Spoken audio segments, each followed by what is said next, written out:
안녕하세요. 여러분의 자소서 첨삭쌤 빛나리입니다.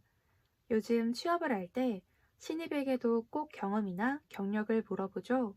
경력이 취업 시장에서 화두가 된 지는 오래됐습니다.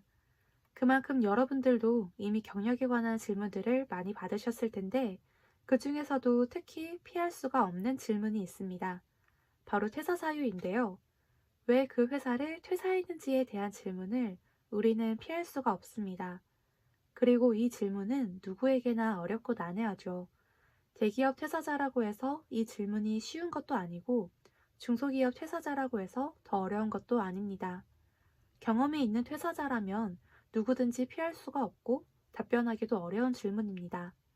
그래서 이 질문의 답변을 철저하게 준비하는 것이 중요한데요. 예상 반박 질문에 대한 답변까지 말이죠.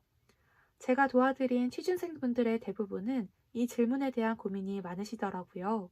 그래서 같은 어려움을 가지실 여러분들을 위해서 제 노하우를 공개하겠습니다. 먼저 잡코리아에서 한 설문조사를 볼까요? 1년 이내에 퇴사한 이유가 무엇인지 물어보는 이 설문조사에 대한 답변을 보면 워라밸이 지켜지지 않아서, 처음 입사 조건과 달라서, 함께 일하는 상사, 동료와 맞지 않아서, 기업 문화가 맞지 않아서가 2위에서 5위에 랭크가 되어 있습니다. 이 2위에서 5위까지의 이유는 주로 회사의 시스템이나 동료와의 관계에 대한 문제를 말하고 있는데요. 만약 여러분들이 이런 이유로 퇴사 사유를 언급하게 된다면 이건 이 회사에 입사를 하더라도 다시 퇴사할 가능성이 높은 사람이라고 말하는 것과 같습니다. 대부분 회사가 비슷한 시스템과 조직 문화를 가지고 있기 때문에 새로운 회사에서도 같은 일이 반복될 가능성이 있기 때문입니다. 또 이 2위에서 5위까지의 사유는 부정적인 내용입니다. 물론 퇴사 사유가 긍정적일 수는 없습니다. 어렵게 들어간 회사에서 퇴사를 선택했다는 건 절대 쉬운 결정이 아니죠. 그럼에도 불구하고 퇴사를 선택하셨다는 건 더 이상 무언가를 감당하거나 참을 수가 없는 상황이셨을 거예요.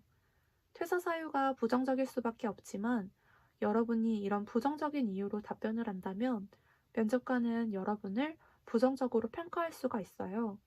처음부터 부정적으로 답변을 시작했기 때문에 그 이후의 대화들도 부정적으로 흘러가게 되고 결국 면접자가 지원자를 부정적으로 바라볼 수 있기 때문입니다. 그렇다면 어떻게 해야 할까요? 우리 퇴사 사유라는 질문에서 잠시 벗어나서 좀 더 넓은 시각에서 접근을 해볼까요? 우리는 퇴사자이지만 동시에 이 회사에 지원한 사람입니다. 그래서 지원 동기와 비슷한 맥락으로 우리가 이 회사에 지원한 이유에 집중을 해보는 거예요. 많은 회사들 중에서도 이 회사를 선택한 이유를 내 경험과 경력과 접목시켜서 이야기를 해보는 겁니다. 예를 들어 볼까요? 저는 마케팅 분야에서 전문성을 더욱 강화하고 싶어서 퇴사하게 되었습니다. 전 회사에서의 경험은 매우 소중했지만 제 경력의 목표를 달성하기 위해서 새로운 도전이 필요하다고 느꼈습니다. 전 회사에서는 데이터 분석과 고객 관리의 분야에서 경력을 쌓았는데요. 지원한 A 회사의 디지털 마케팅 업무와 접목한다면 더 폭넓은 역량을 갖춘 마케터가 될 거라고 생각했습니다. 또한 새로운 산업과 기업 문화를 통합해서 새로운 아이디어와 접근 방식을 배운다면 더 나은 마케터로 성장할 거라고 생각했기 때문에 퇴사를 결심하게 되었습니다. 라고 말한다면 면접관은 여러분의 퇴사 사유를 긍정적으로 바라보게 될 거예요. 오늘 영상이 여러분에게 도움이 되셨다면 구독과 좋아요, 알람 설정 부탁드리고요. 저는 여러분의 취업에 도움이 될 만한 또 다른 영상으로 찾아오겠습니다. 감사합니다.